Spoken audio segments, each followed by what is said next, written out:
berdoa terlebih dahulu ya. Di tempat duduk Syakra berdoa dimulai.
Ada yang mau masuk?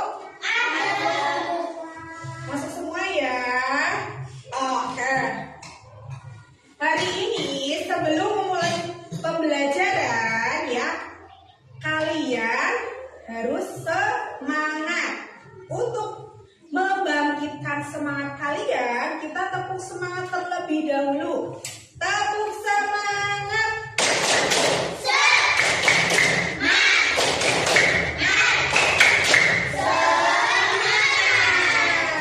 Tepuk semangat versi 2.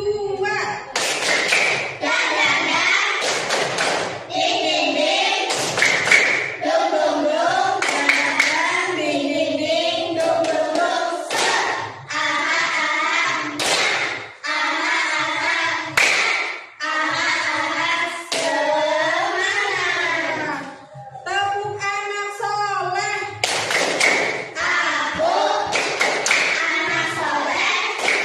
Rajin sholat, rajin ngaji, orang tua dihormati, cinta Islam sampai mati. La ilaha illallah Muhammadur Rasulullah. Islam, yes, kafir, no. Tepuk senyum. Sedekah paling murah adalah senyum. Yang bener dong ya. Coba hari ini kita mempelajari materi minggu lalu yang telah kita sampaikan. Belum selesai kan? Yang belum sampai kemarin? Kemarin kita sudah belajar surat Al-Maun. Coba Bu Guru tanya, masih ingat gak surat Al-Maun itu terdiri dari berapa ayat? 7 ayat. Surat Al-Maun itu diturunkan di mana? Di Mekah. Berarti surat Al-Maun digolongkan surat Makkiyah. Coba masih ingat bacaannya surat Al-Maun seperti apa? Masih. Coba kita baca bareng-bareng.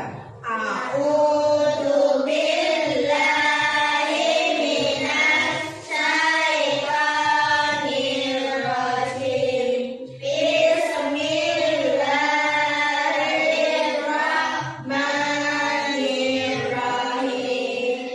Ara'aital ladzi yukadzibu bid-din. Fadzalikal ladzi yad'ul yatim. Wala yahuddu ala ta'amil miskin. Fawailul lil musallin. Alladzina hum an sholatihim sahun. Alladzina hum yura'una wa yamna'una al-ma'un. Shadaqallahul adzim. Itu dinamakan surat apa yang kalian baca tadi? Al-Maun. Jumlahnya 7 ayat. Ingat-ingat ya. Al-Maun ya diturunkan tadi di kota Mekah. Apakah kalian sudah tahu kandungan dari surat Al-Maun? Ya, surat Al-Maun itu ya banyak sekali kandungannya. Ya, kita lihat di ayat pertama. Ara'aital ladzi yukadzibu bid-din. Tahukah kamu orang yang mendustakan agama? Ya, dari ayat ini dijelaskan bahwa orang yang mendustakan agama itu orang yang tidak mempercayai agama Islam. Ya, agama Islam itu agama yang rahmatan lil alamin, rahmat bagi seluruh alam semesta.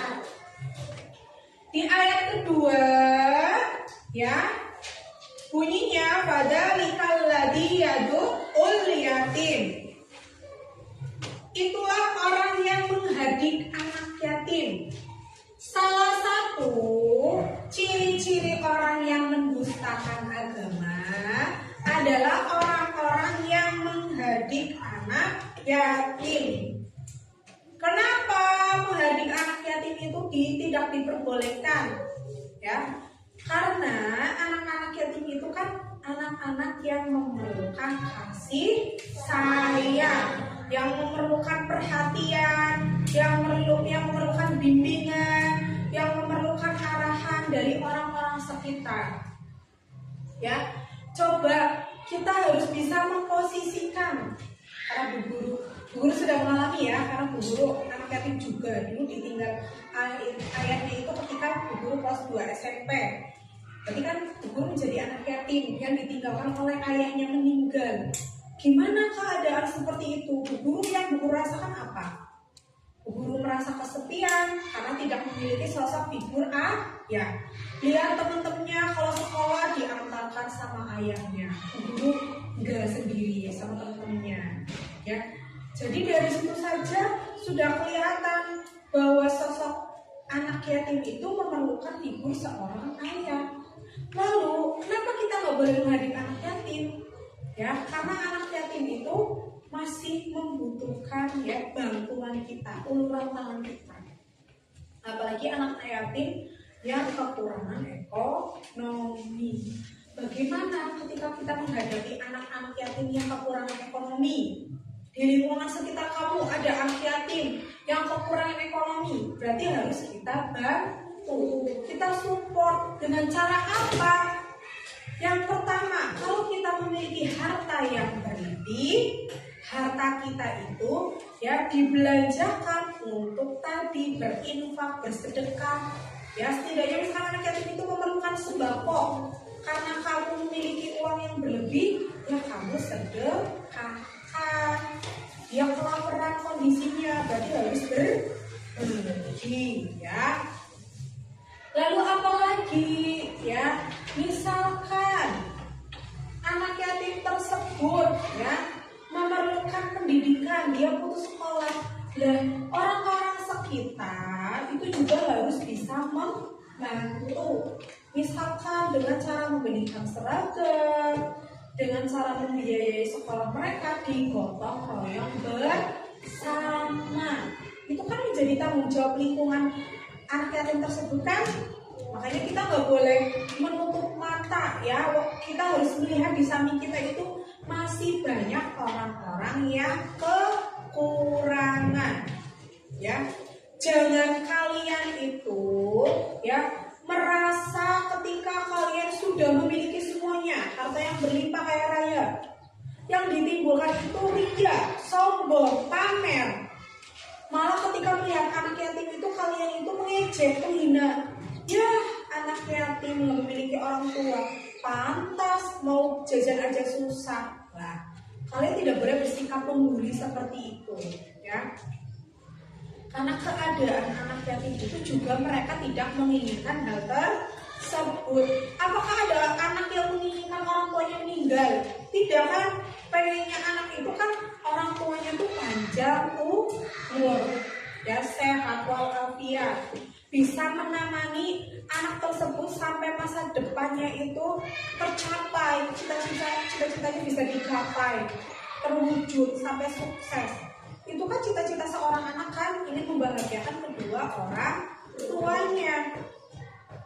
Jadi Bu Guru harapkan ya kalian harus bisa belajar untuk saling membantu satu sama lain. Apalagi ketika kalian melihat anak yatim piatu di lingkungan tempat tinggal kalian. Jangan sekali-kali kalian menghardik anak yatim tersebut, ya. Malah justru kalian berusaha membahagiakan hatinya, ya. Membahagiakan hatinya bukan hanya dengan uang ataupun materi saja, bisa dengan kamu mengajak main, ya kan? Misalkan anak yatim lagi melongo sendiri, kamu ajak main, akhirnya rasa sepinya hilang. Memiliki teman kan? Nah, itu seperti itu. Lalu di ayat ketiga bunyinya apa? Wala yaquddu ala ta'amil miskin, ya. Dan kita juga dianjurkan memberi makan orang-orang miskin. Definisi orang-orang miskin itu orang-orang yang masih kekurangan. Ibaratnya gini, dia makan saja, kadang makan, kadang tidak, sehari makan, sehari puasa, kerjaannya juga serabutan, ya. Berarti ini perlu dibantu tidak? Perlu, harus dibantu, harus melihat. Makanya kenapa orang-orang miskin ini mendapatkan zakat fitrah, ya? Karena apa? Melihat kondisinya yang kekurangan, ya. Jadi kalian harus bisa memperhatikan lingkungan sekitar kalian. Nggak boleh jadi orang yang egois, kepentingan sendiri. Itu tidak diperbolehkan. Ayat yang keempat, fawailul lil musallin. Artinya apa? Ayat keempat, celakalah orang-orang yang melaksanakan sholat. Nah, orang yang sholat celaka. Nah, kita lihat lagi di ayat kelima. Alladzina hum an sholatihim sahun. Kenapa orang-orang yang sholat itu celaka? Yaitu orang yang lalai terhadap sholatnya. Maksud dari ayat keempat dan kelima, orang-orang yang dimaksud celaka itu orang-orang yang tidak mau mengerjakan ibadah sholat 5 waktu. Bukankah ibadah sholat 5 waktu itu, ya, tiang dari agama, fondasinya, ya kan? Insya Allah kalau kita bisa melaksanakan sholat 5 waktu tepat pada waktunya, Allah itu akan memudahkan segala hal, kesulitan, keresahan, permasalahan yang ada di dalam hidup kita. Ya, kalau orang sholat itu pasti hatinya dilembutkan, ya enggak? Hatinya lebih tenang, ya enggak? Nggak jadi orang yang emosian, nggak jadi orang yang berusaha-berusuh, nggak jadi orang yang suka marah-marah. Karena apa? Dia selalu mengingat Tuhannya, dia selalu mengingat Allah di setiap ketika dia dipanggil untuk sholat. Makanya ada seruan untuk sholat itu disebut apa? Ada, makanya ada berkumandang. Itu tujuannya apa? Tujuannya supaya kita sebagai manusia selalu mengingat bahwa ibadah itu adalah hal yang paling utama. Bukankah kalian hidup di dunia ini hanya sementara, ya kan? Kan di dunia itu sifatnya fana atau sementara. Apakah kalian akan hidup ribuan tahun di dunia? Tidak kan? Kita kan umatnya Nabi Muhammad, ya. Kita itu nggak bakal sampai ratusan tahun, ribuan tahun, ya. Kita itu akan dipanggil Allah. Nah, bekalnya kita apa untuk mempersiapkan kita itu di hari akhir nanti? Ya, dengan cara kita beribadah, dengan cara kita sholat, ya. Itu bisa menuntun kita menuju jalannya Allah, surganya Allah, ya. Jadi pengen masuk surga tapi berbuat dosa terus, berbuat maksiat terus, apakah akan masuk surga? Tidak akan. Kamu nggak pernah masuk sekolah, tiba-tiba ujian langsung pengen dapat 100, nggak pernah belajar, gimana? Ya salah kan? Kamu protes dapat 0 dari gurunya. Bu, kok saya nilainya dapat 0? Saya minta 100. Lah, mau minta 100 gimana? Kamu nggak masuk sekolah, kamu nggak belajar, kamu jawab soalnya ngasal. Berarti kan tidak ada usaha. Ya, sama. Kamu mengharapkan surga berarti harus memiliki bekal untuk meraih surga tersebut. Dengan cara beribadah, banyak hal sekali yang bisa kita lakukan. Entah itu kita melaksanakan sholat yang wajib, kita tambahi sholat sunnah, kita melaksanakan zakat, ya, kita melaksanakan berbagai hal bentuk amalan seperti sedekah, infak dan lain sebagainya. itu kan akan menambah pahala bagi kita.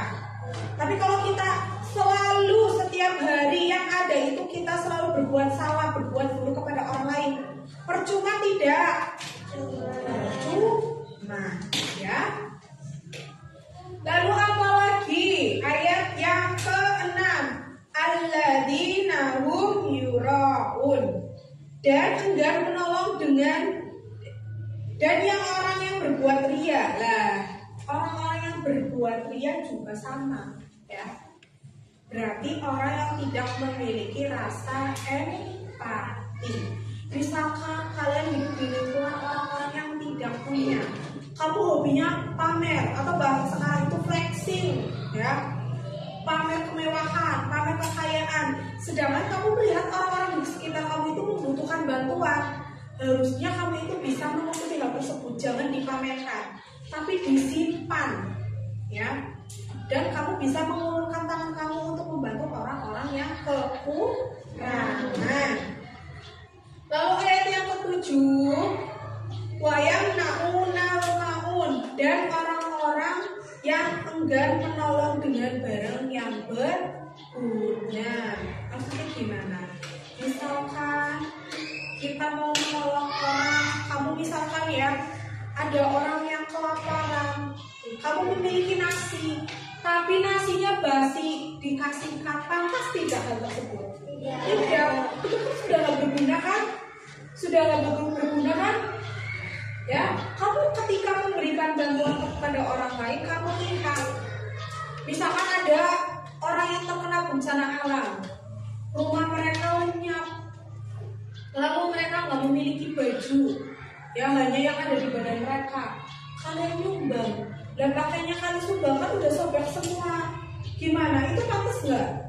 Tidak kan? Berarti itu barangnya berguna nggak? Tidak, mubazir kan? Berarti nggak terpakai kan? Nah, ketika kita membantu orang lain, kita itu harus melihat kebutuhan yang mereka ya perlukan. Dan kita ketika membantu orang lain itu dengan barang-barang yang berguna dan layak. Bukan berarti baru atau bagus, ya maksudnya bagus dalam arti ini baru bukan, tapi harus yang terbaik, yang masih layak gitu ya. Kayak makanan yang layak makan, yang kamu makan aja, misalnya kamu juga mau makan gitu loh. Jangan makanan yang udah basi, udah bisa dikasih ke ayam, dimakan orang lain. Itu salah kan? Ya. Jadi kesimpulannya dari surat Al-Ma'un yang berisi 7 ayat ini mengajarkan kita menjadi orang yang berguna. Jangan menjadi orang yang senantiasa mendustakan agama. Tadi kan sudah dijelaskan orang-orang yang mendustakan agama itu orangnya seperti apa. Salah satunya menghandiki anak yatim, lalu orang yang lalai dalam sholatnya, orang yang diam, orang yang enggak menolong. Bisa dipahami dari materi yang guru sampaikan? Bisa. Ada yang ingin bertanya? Ya. Kalau ada yang tanya, berarti Bu Guru yang tanya ya. Debbie, Bu Guru mau tanya sama Debbie. Tadi sudah Bu Guru jelaskan ya ciri-ciri orang yang mendustakan agama. Ciri-cirinya apa aja? Iya, menghadikan yatim. Terus sebutin 2 aja nggak masalah.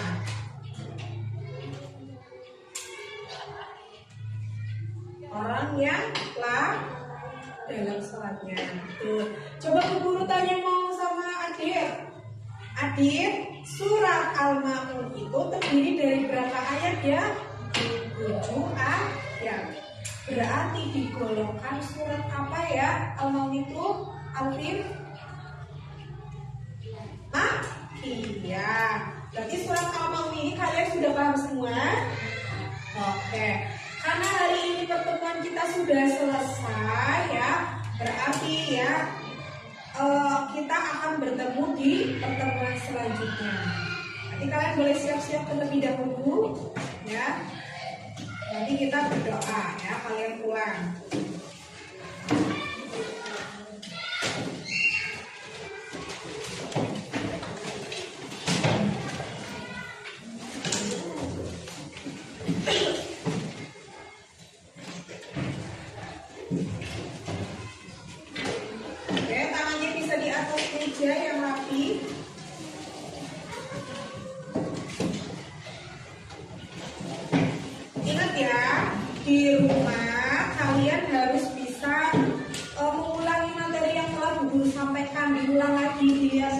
paham?